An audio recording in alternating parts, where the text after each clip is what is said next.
7 প্রস্তাব দিলেন ডক্টর ইউনূস, সহায়তা কমে যাওয়ার হতাশা প্রকাশ। প্রধান উপদেষ্টা নির্বাচন ও ক্ষমতায় থাকার বক্তব্যে জাতির হোঁচট খেয়েছে মন্তব্য রিজভীর। পাহাড়ে পরিকল্পিত বিশৃঙ্খলার অভিযোগ। আওয়ামী লীগের নিষেধাজ্ঞা প্রত্যাহারের সম্ভাবনা নেই জানালেন আইন উপদেষ্টা। ফেব্রুয়ারিতে ভোট, বললেন অ্যাটর্নি জেনারেল। এবং সনাতন ধর্মাবলম্বীদের সবচেয়ে বড় উৎসব শারদীয় দুর্গাপূজার মহানবমী আজ, দেবী বিদায়ের ক্ষণ গণনা শুরু।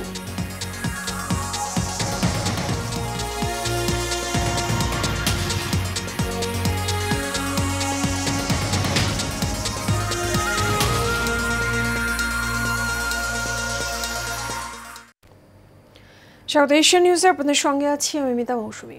এতক্ষণ শুনছিলেন বিআরবি কেবল ইন্ডাস্ট্রিজ লিমিটেড সংবাদ শিরোনাম। এবারে চলে যাব বিস্তারিত সংবাদে। রোহিঙ্গার সমস্যার টেকসই সমাধানে অন্তর্বর্তী সরকারের প্রধান উপদেষ্টা অধ্যাপক মোহাম্মদ ইউনূস 7 দফা প্রস্তাব দিয়েছেন। মঙ্গলবার নিউ ইয়র্কে জাতিসংঘের সদর দপ্তরে অনুষ্ঠিত মিয়ানমারের রোহিঙ্গা জনগোষ্ঠী এবং অন্য সংখ্যালঘুদের নিয়ে আয়োজিত উচ্চ পর্যায়ের সম্মেলনে উদ্বোধনী অধিবেশনে এ প্রস্তাব দেন প্রধান উপদেষ্টা। এ সময় রোহিঙ্গাদের জন্য মানবিক সহায়তা কমে যাওয়ায় হতাশা ব্যক্ত করেন অধ্যাপক মোহাম্মদ ইউনূস। ওয়ালিদ সিদ্দিকের রিপোর্ট। জাতিসংঘের সদর দপ্তরে অনুষ্ঠিত মিয়ানমারের রোহিঙ্গা জনগোষ্ঠী ও অন্য সংখ্যালঘুদের নিয়ে আয়োজিত উচ্চ পর্যায়ের সম্মেলনের উদ্বোধনী অধিবেশনে কথা বলেন প্রধান উপদেষ্টা। প্রধান উপদেষ্টা রোহিঙ্গা সংকট সমাধানে মিয়ানমার সরকারের পাশাপাশি আরকান আর্মির ওপর আন্তর্জাতিক চাপ সৃষ্টির কথা বলেন। 8 years since genocide began, the plight of Rohingyas continues. Initiatives to end the crisis are lacking. International funding faces alarming shortfalls. Rohingya crisis originated in Myanmar. Its solution lies in Myanmar. The international community must put effective pressure on Myanmar and the Arakan army to immediately stop persecution of the Rohingyas and start working for their expeditious repatriation to Rakhine. It is the only solution of the crisis. রোহিঙ্গাদের জন্য মানবিক সহায়তা কমে যাওয়ায় হতাশা ব্যক্ত করেন অধ্যাপক Mohammad Yunus. As funding declines, the only peaceful option is to begin their repatriation. This will entail far fewer resources than continuing their international protection. The Rohingyas have consistently pronounced their desire to go back home. তিনি আরও বলেন, যারা সাম্প্রতিক সংঘাত থেকে পালিয়ে বাংলাদেশে এসেছে তাদের দ্রুত প্রত্যাবাসনের ব্যবস্থা করা এবং টেকসই সমাধানে তিনি 7 দফা প্রস্তাব দেন। As an immediate step, those who recently crossed into Bangladesh escaping conflict must be allowed to repatriate. Bangladesh is a victim of the crisis. We are forced to bear huge financial, social, and environmental costs. Criminal activities, including narco flows into Bangladesh through Rakhine, threaten our social fabric.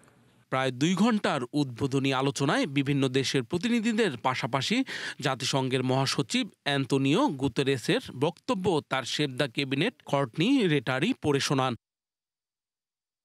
Walid Siddiqui, Asian television, Dhaka. আন্তর্জাতিক মিডিয়ায় প্রধান উপদেষ্টা নির্বাচন এবং ক্ষমতায় থাকার বক্তব্যে জাতীয় হোঁচট খেয়েছে বলে মন্তব্য করেছেন বিএনপির সিনিয়র যুগ্ম মহাসচিব রুহুল কবির রিজভী। দুপুরে আমরা বিএনপি পরিবার আয়োজিত মাছের পোনা অবমুক্তকরণ অনুষ্ঠানে এসব কথা বলেন তিনি। জানান, পাহাড়ে চলমান অশান্তি পরিকল্পিতভাবে দেশকে অস্থিতিশীল করার জাতীয় এবং আন্তর্জাতিক চক্রান্ত। কাউসার রিপোর্টে থাকছে বিস্তারিত। দেশের আনাচে কানাচে যখনই মানুষের প্রয়োজন হয়েছে, দূতের মতোই তারেক রহমানের নির্দেশনা এসব মানুষের পাশে দাঁড়িয়েছে আমরা বিএনপি পরিবার। একই সাথে উদ্ভাবনী কাজে জুগিয়েছেন অনুপ্রেরণা। সেই সাথে পরিবেশে যাতে ভারসাম্য বজায় থাকে সে ব্যাপারেও তারেক রহমান সজাগ রয়েছেন বলে জানান বিএনপির সিনিয়র যুগ্ম মহাসচিব রুহুল কবির রিজভী। জিয়ার মাজারের সামনে অবস্থিত লেকে মাছের পোনা অবমুক্তকরণ শেষে সাংবাদিকদের এই কথা বলেন তিনি। এ সময় এক প্রশ্নের জবাবে রিজভী জানান, নির্বাচন নিয়ে প্রধান উপদেষ্টার বক্তব্যে হতাশ হয়েছে জাতি। আপনার পাহাড়ে অশান্তি কেন? তাহলে নিশ্চয়ই বুঝতে হবে যে বাংলাদেশ বিরোধী কোনো শক্তি অথবা যাদের পতন হয়েছে তারা তো অনেক টাকা নিয়ে পাচার করেছে, সেই টাকা দিয়ে বাংলাদেশের ভিতরে অস্থিতিশীল করতে পারে।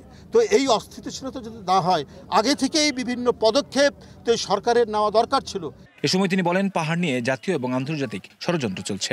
গণতন্ত্র বিনষ্টকারী, ধ্বংসকারী শেখ হাসিনা দেশের টাকা লুটপাটকারী, তার পতনের পর মানুষের আকাঙ্ক্ষা হচ্ছে গণতন্ত্র পুনঃপ্রতিষ্ঠা করা। এখানে অন্তর্বর্তীকালীন সরকারের মেয়াদ কতটুকু হবে, কি হবে, এটা তো নয়।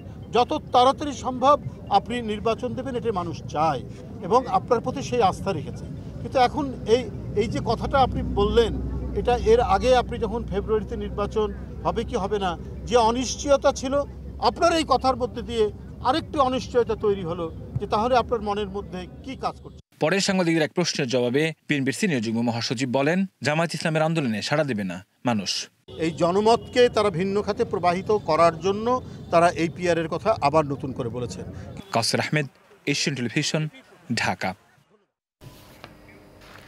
আইন উপদেষ্টা অধ্যাপক আসিফ নজরুল বলেছেন, আওয়ামী লীগের কার্যক্রমের উপর দিয়ে নিষেধাজ্ঞা প্রত্যাহার হওয়ার কোনো সম্ভাবনা নেই।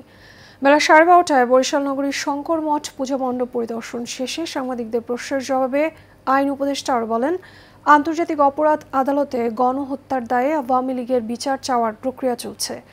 এ সময় আইন উপদেষ্টা বলেন, পাহাড়ে যারা বিশৃঙ্খলা সৃষ্টি করতে চায় তাদের বিরুদ্ধে কঠোর ব্যবস্থা নেওয়া হবে।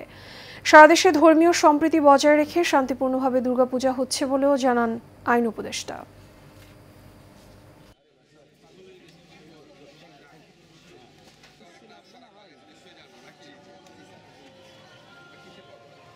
আওয়ামী লীগের কার্যক্রম নিষিদ্ধটা উইথড্র হবে এই ধরনের কোনো সম্ভাবনা আমি দেখতে পাচ্ছি না, আমি অন্তত দেখতে পাচ্ছি না। বরং আমি যেটুকু জানি যে আমাদের আন্তর্জাতিক অপরাধ আদালতে যে প্রসিকিউশন টিম আছে, সেই টিমের পক্ষ থেকে সংগঠন হিসাবে আওয়ামী লীগের বিচার চাওয়ার একটা পদক্ষেপ বরং নেওয়া হচ্ছে।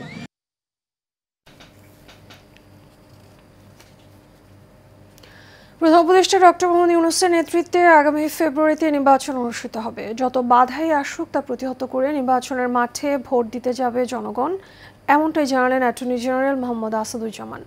দুপুরে ঝিনাইদহ ডায়াবেটিক সমিতি আয়োজিত মতবিনিময় সভায় প্রধান অতিথির বক্তব্যে তিনি এসব কথা বলেন। অ্যাটর্নি জেনারেল বলেন, সাংবিধানিকভাবে সরকার পরিবর্তনের সকল পথ যখন রুদ্ধ হয়ে গিয়েছিল, তখন জুলাই বিপ্লবের শহীদরা তাদের জীবন দিয়ে শেখ হাসিনাকে দেশ ছেড়ে পালিয়ে যেতে বাধ্য করেছে। ছাত্র জনতার এই বিজয় দেশে গণতান্ত্রিক উত্তরণের পথ উন্মুক্ত করেছে বলেও জানান তিনি।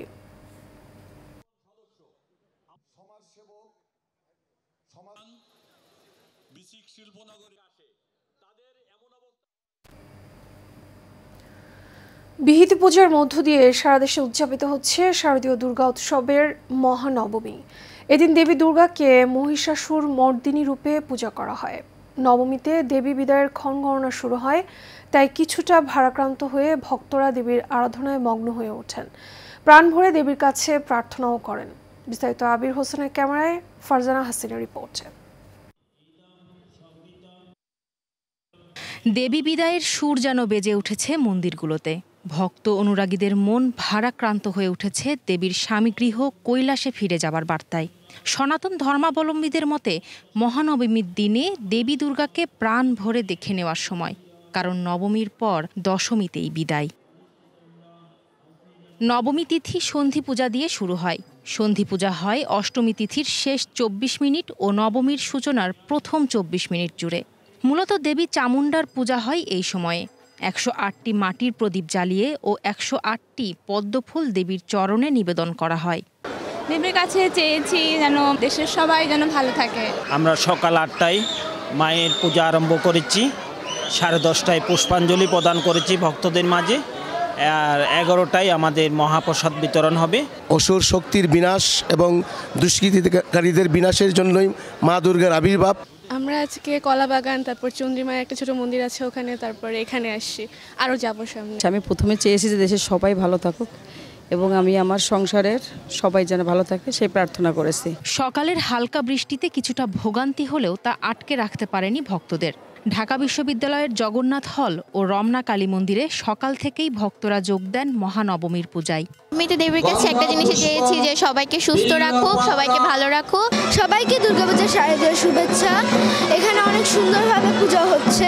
আজকে শেষ অঞ্জলি, মা পরের দিনই চলে যাবে। তো একদিক দিয়ে আনন্দ লাগছে, আরেক দিক দিয়ে মন খারাপও লাগা কাজ করছে। রমনা কালী বাড়িতে এসেছি, এরপরে খামার বাড়িতে যাওয়ার ইচ্ছা আছে, তারপরে হচ্ছে আমাদের অনেক জায়গাতে মানে ফ্রেন্ড সার্কেল সহ পুরান ঢাকাতে যাওয়ার একটু ইচ্ছা আছে, কারণ ওখানে অনেক ধরনের পূজা প্যান্ডেল হয়, ওখানের একটা আলাদাই আমেজ আছে।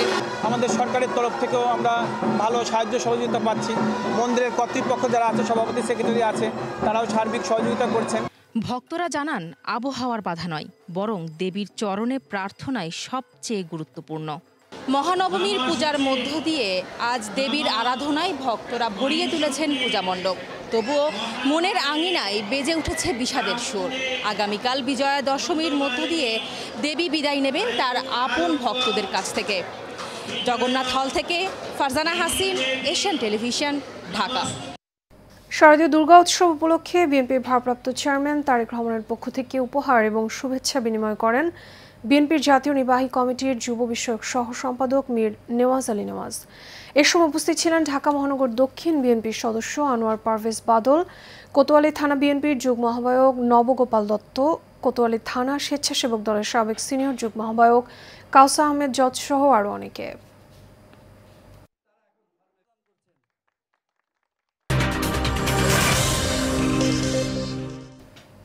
এবারে খেলা খবর।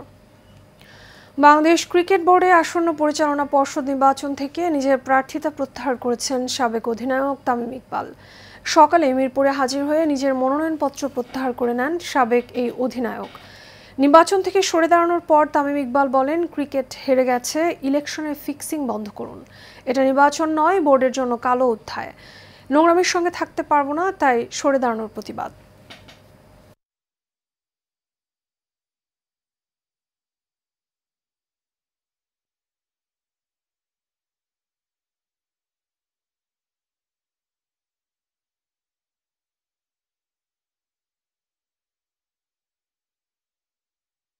এর সাথে শেষ করবো এশিয়ান নিউজ। তার আগে বিআরবি কেবল ইন্ডাস্ট্রিজ লিমিটেড সংবাদ শিরোনামগুলো জানাবো আরও একবার।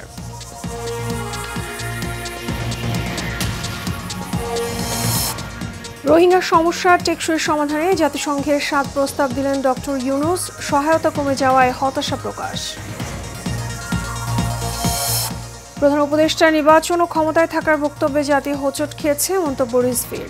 পাহাড়ে পরিকল্পিত বিশৃঙ্খলার অভিযোগ। আওয়ামী লীগের নিষেধাজ্ঞা প্রত্যাহারের সম্ভাবনা নেই, জানালেন আইন উপদেষ্টা। ফেব্রুয়ারিতেই ভোট, বললেন অ্যাটর্নি জেনারেল। এবং সনাতন ধর্মাবলম্বীদের সবচেয়ে বড় উৎসব শারদীয় দুর্গাপূজার মহানবমী আজ, দেবী বিদায়ের ক্ষণ গণনা শুরু।